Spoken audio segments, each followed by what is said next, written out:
Hello, fellow creators. What does it really take to be truly great? And how can we create that new self? See, sometimes when we're faced with a situation in the unknown, I'm scared, I don't know what this is, and my body starts telling me, hey, it's time to go away, it's time to move back to the old behaviors, it's time to move to the old program. Sometimes we do. I'm too tired, I don't want to go to the gym today, that feels different to me. So how can we break that, and how can we truly become great and truly create a new self? Here's Dr. Joe Dispenza on how to do that.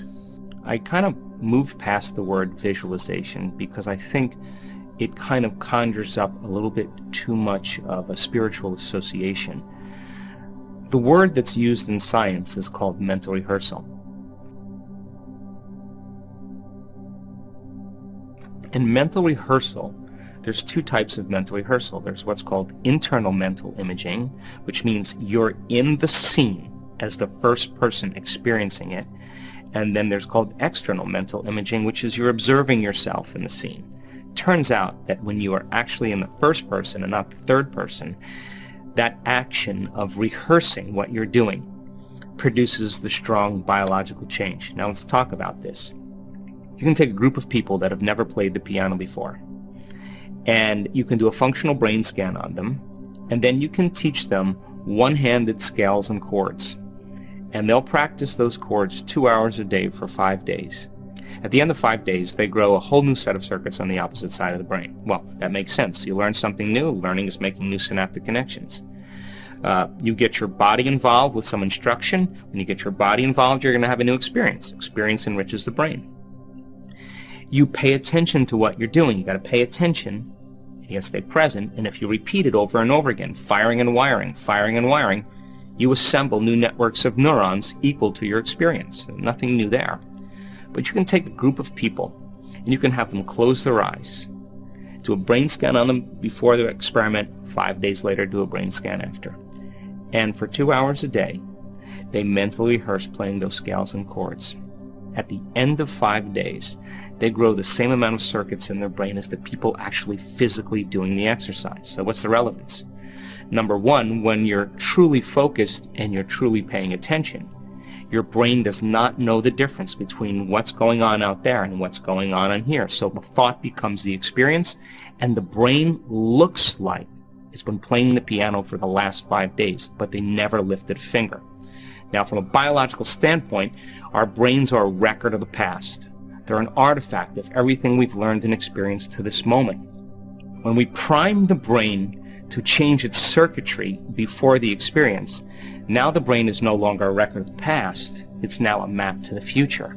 And so as we warm up those brain circuits, it's more easy for us to slip into a supernatural behavior. If you take those people and you set them in front of the piano, and they've never played the piano before, but they've been mentally rehearsing for the last 5 days, they'll play those scales and chords. Like magic, they just learned how to do it just by changing their internal state. Take a group of men.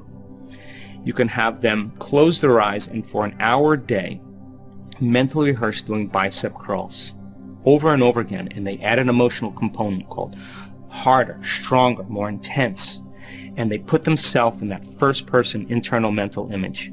At the end of 2 weeks, they have a 13.5 increase in muscle strength, and they've never performed the activity.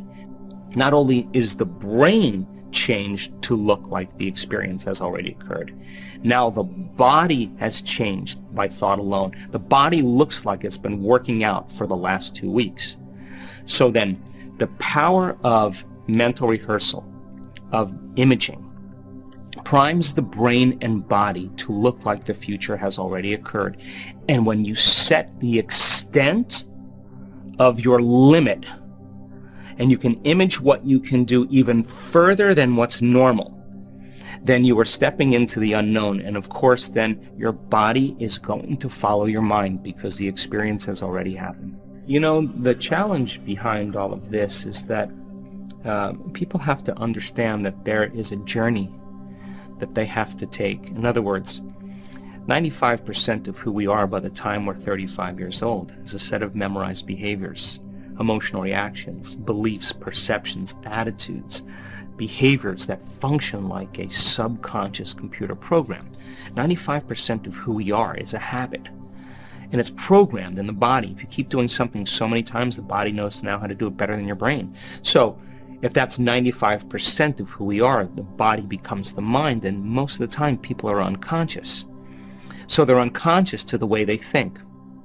They're unaware of how they act, what they look like. They're not even aware of what they're feeling because it just feels like their normal self. So then to go from the old self to the new self, you got to cross a river. And so then the moment they step into that river of change, the body has been conditioned to be the mind. The body doesn't like the uncertainty. It would rather cling to its guilt. It would rather cling to its unworthiness, to its fear. So then the moment the body starts feeling uncomfortable and it's been conditioned to be the mind, it starts sending signals back to the brain. And the brain starts going, you could start tomorrow, this isn't really going to work for you, no it doesn't, it's not the truth, you're a failure, you're too much like your mother, you'll never change, this doesn't feel right. That's the body trying to unseat us, and if we respond to that thought or that voice as if it's true, that thought, that same thought leads to the same choice, leads to the same behavior, creates the same experience, produces the same emotion, and then we say, oh, this feels right. Well, no, that feels familiar. Going from the old self to the new self is the neurological, is the biological, is the chemical, the hormonal, genetic death of the old self. But we don't want to white-knuckle it when we're in that unknown, we're in that void. The question is, what thoughts do you want to fire and wire in your brain? What do you want to put your attention behind? What behaviors do you want to demonstrate today in one lifetime? The act of rehearsing your behaviors begins to install the circuits in your brain, priming your brain for the future. And if you keep installing the hardware over and over again, the hardware is going to become a software program. And who knows, you may start thinking like an unlimited person. You may start feeling and behaving like a healthy person. And then, of course, can you teach your body emotionally what that future is going to feel like before it's made manifest? That means you don't wait for your healing to feel wholeness. You don't wait for your wealth to feel success. You don't wait for the mystical moment to feel awe. That's the old model of reality of cause and effect. Waiting for something outside of us to change how we feel inside of us. And when we feel better inside of us, we pay attention to whoever caused it. But what if it doesn't happen? Then we spend the majority of our life in lack, waiting for it to happen. The quantum model of reality is about cause and effect. The moment we start feeling whole, our healing begins. The moment we're in awe of life, we're going to have a mystical experience. The moment we feel worthy and abundant, our wealth is coming. The moment we feel empowered, we're moving towards our success. The moment we're in love with life, in love with ourselves, our world changes. That's causing an effect.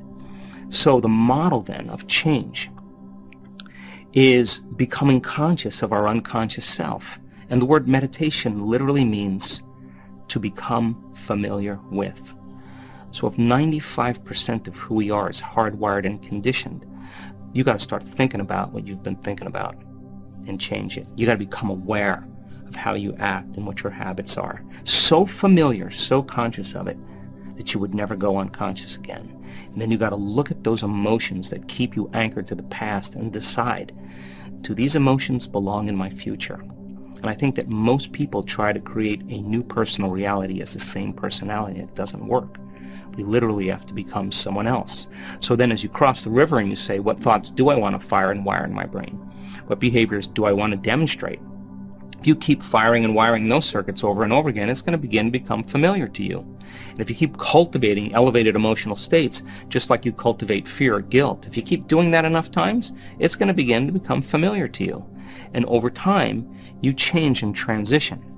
And so we use the model of meditation because the whole purpose of meditation is to get beyond the analytical mind. And what separates the conscious mind from the subconscious mind is the analytical mind.